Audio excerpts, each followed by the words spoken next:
Y estamos acá con Claudia Montesino, como ya habíamos anticipado, una narradora oral, ¿no? Vamos a hablar un poco sobre qué es esto de narrar oralmente, contar cuentos y trabajar desde la memoria, los derechos humanos y también los derechos del niño en relación a esta actividad que define a Claudia de alguna manera. ¿Cómo estás, Claudia? Muy bien, muy buenas tardes a todos.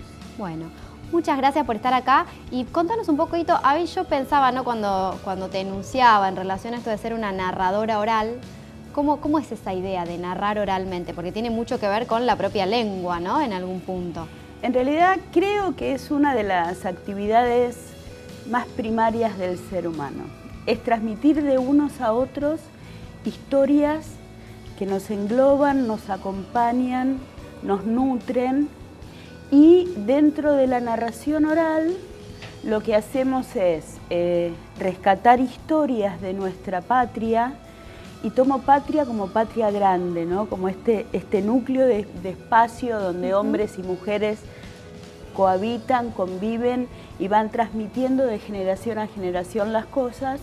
O también habemos algunos narradores orales que contamos cuentos de autor.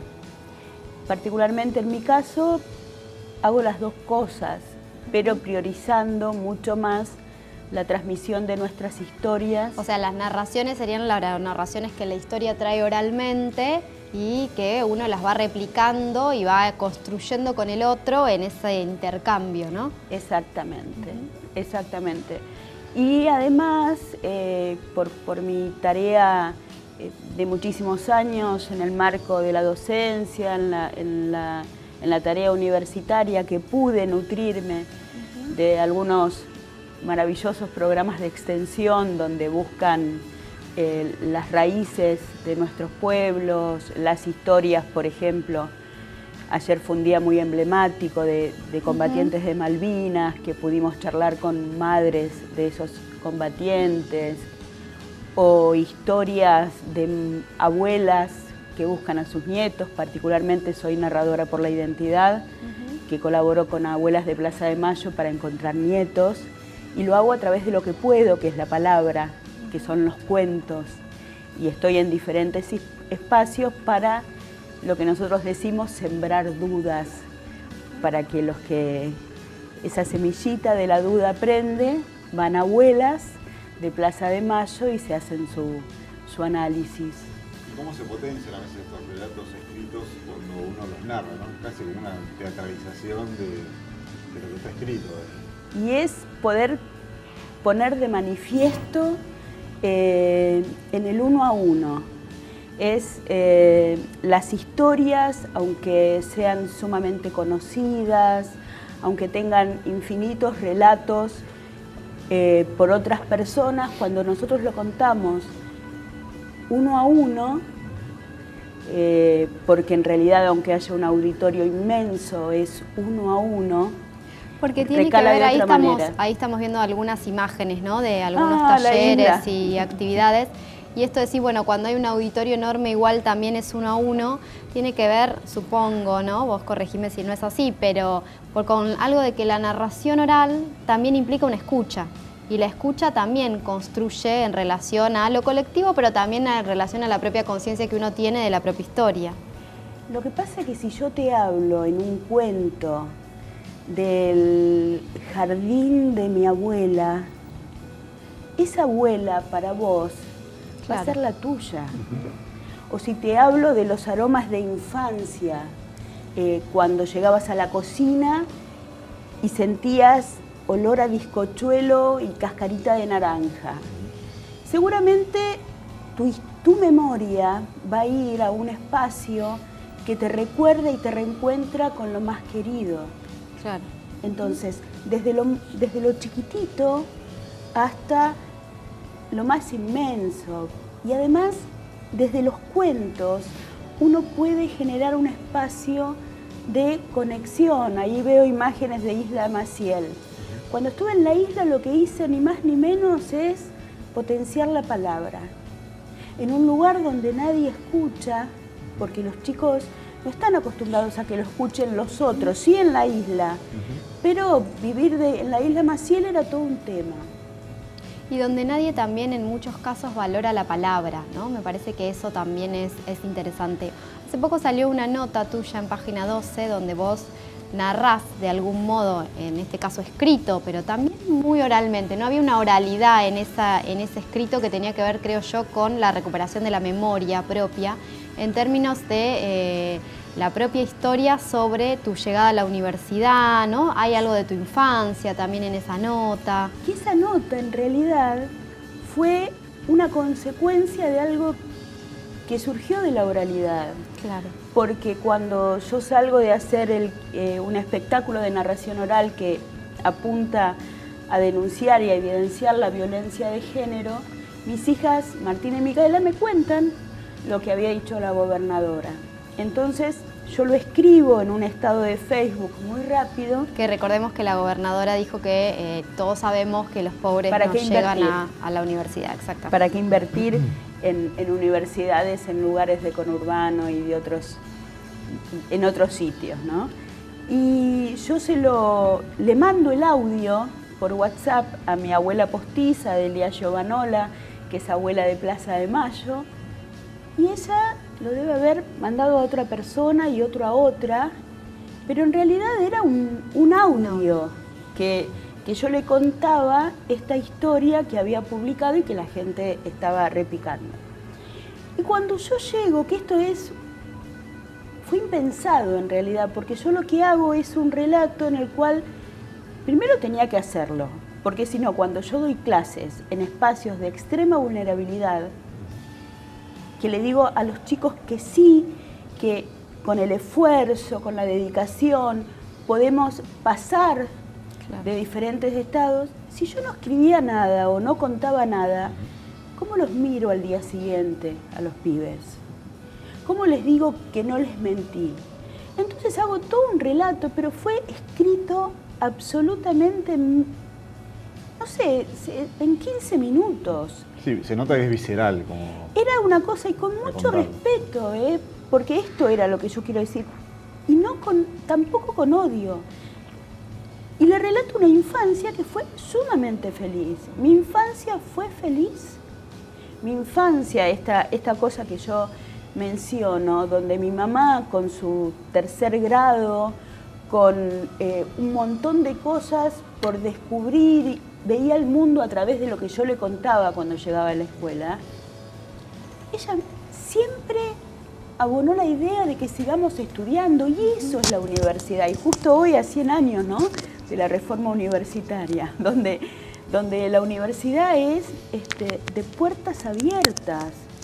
Y además porque fue por el momento en el que vos situás la nota, ¿no?, en el periodo de tu infancia, de pleno peronismo, ¿no?, y demás. Fue un momento en el que la felicidad también estaba dada porque había un país que te permitía o te proyectaba la esperanza en términos colectivos, ¿no? Y ahora vos decís, bueno, yo le hablo a los chicos en función de su esfuerzo, que puede llegar y demás, y creo que es real, que cada uno puede llegar en relación a su propio esfuerzo, pero que lo que no entiende este Estado es que efectivamente el Estado tiene la responsabilidad de facilitar y construir esos caminos en conjunto con el otro, ¿no? Y me parece que ahí está como por eso fue tan conmovedora la nota, ¿no? Digo, porque también no solo relata, o por lo menos fue mi lectura, ¿no? No solo relata tu infancia, sino que relata una época también, y de cómo esa época se fue, digo, a 100 años de la Reforma. Si uno recorre la nota y recorre la historicidad desde 1918 hasta acá, haciendo un paralelo un tanto forzado, pero también propicio, digo, es un poco lo que ha sucedido también con la universidad o con la educación superior, digamos, ¿no? Un momento donde la esperanza era posible y ahora un momento donde, sin embargo, no debemos perder la esperanza, pero donde hay un Estado que todo el tiempo te marca, ¿no?, que incluso ni siquiera, si fuera ellos, no tendríamos que tener ni esperanza, ¿no? No, pero además esto es que en un momento yo escribo, esto es odio de clase. Claro. Esto es odio de clase. Esto es que en un momento, recuerdo cuando yo estaba en la facultad, hace siglos, mi mamá trabajaba y le preguntaron la señora en la casa, mi mamá trabajaba en el hospital y después trabajaba en una casa 2 veces por semana. Le preguntan, ¿no? ¿cómo ya está en tercer año? Si empezó después que fulanito de tal, que era el niño de la casa, en una universidad privada y todo. Y eso también molestaba en ese momento. Y molesta ahora también. Molesta también ahora. Pero ¿qué es lo que tenemos que saber nosotros? Que también desde la palabra, de la acción, por eso cuento también, generamos una resistencia. Que si nos quieren quebrar en el orgullo de ser villeros o de ser universitarios o caminar infinidad de cuadras para ahorrarnos un colectivo, lo tenemos que hacer orgullosos. Hay algo que a mí me maravilla cuando veo que vienen chicos. Yo doy clases en 2 espacios universitarios.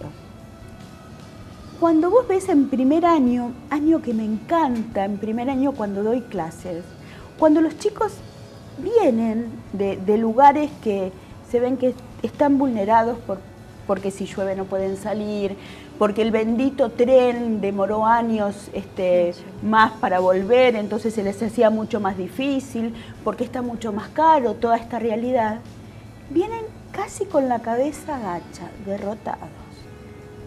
Pero cuando salen con su título universitario y lo logran, el caminar es diferente.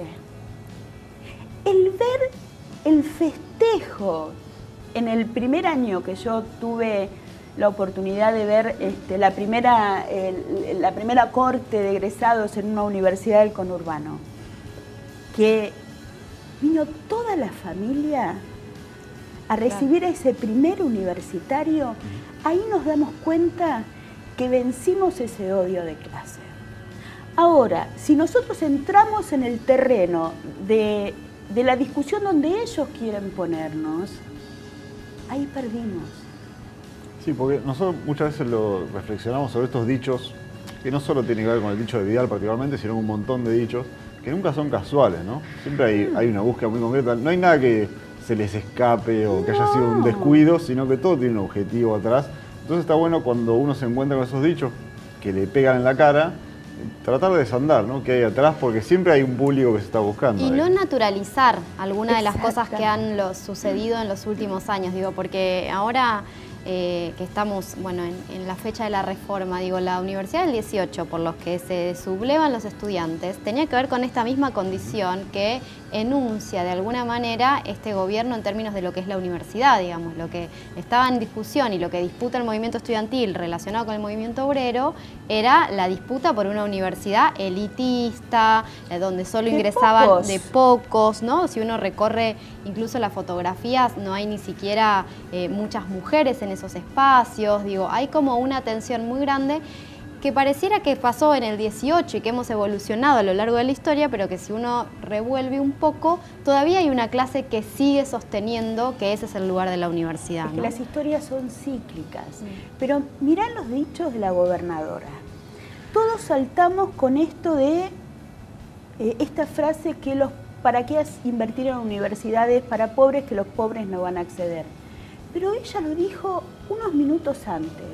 Perdonen cómo estoy, porque vine de jeans y porque vengo de un barrio. ¿Qué no? Nos vestimos de una manera cuando estamos en un espacio y nos vestimos de otra. Ella hubiera querido estar con los rotarios vestida de otra manera, o sea que fue casi como vestida para la ocasión en un lugar del conurbano. Eso también es terrible. Pero ¿qué digo ante todo esto? Ante todo esto lo que digo es que casi como una respuesta para mí, digamos, yo no podía dormir tranquila si yo no lo hacía como lo digo, ¿no? Por mi vieja, por los alumnos que veo diariamente, por la palabra que doy de ver diciendo permanentemente que vamos a lograr poder modificar y volver a nuestros años felices con la cultura del trabajo que ellos nos están cercenando. No, y por la confianza en la palabra, también como elemento de lucha y de discusión política, ¿no? Me parece que eso es central. Así que bueno, muchas gracias, Claudia, por haber venido. Ojalá que pronto te tengamos acá también contándonos algún cuento. Si me dan un segundo les puedo decir algo. Bueno, a ver. Abuela, qué coraje tan grande tenés, le dijo el nieto. Sí, para encontrarte mejor. Muy bien, muchas gracias, Claudia. Buena Con amiga. eso nos vamos a los recomendados del día de hoy.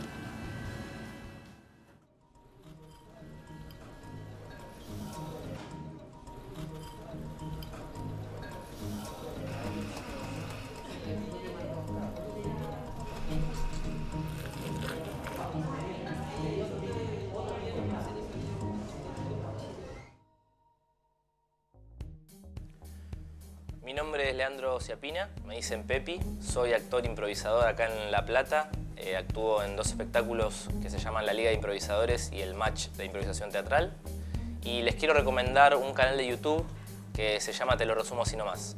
Es un canal de gente de acá de La Plata, comienza con una persona que se llama Jorge, que es la voz rasposa de todos esos videos que hace, que empieza resumiendo la serie Lost y la serie The Walking Dead, y a partir de que la gente le empieza a pedir que haga más resúmenes, empieza a resumir todo lo que vio en su vida de películas y series.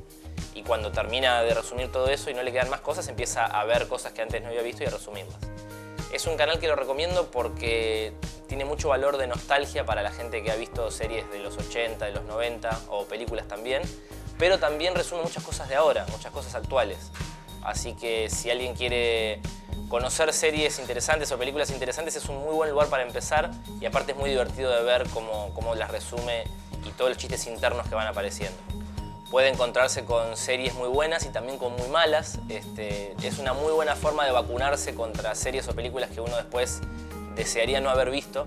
Si antes mira el resumen, ya se puede dar cuenta qué cosas realmente no valen la pena, pero quizás sí valen la pena tomarse esos 2-3 minutos para reírse un poco de algunas cosas que hay dando vueltas por internet o por el cine, que por ahí no valen la pena darles 2 o 3 horas de tu tiempo, o incluso, no sé, 20, 40 horas en el caso de las series.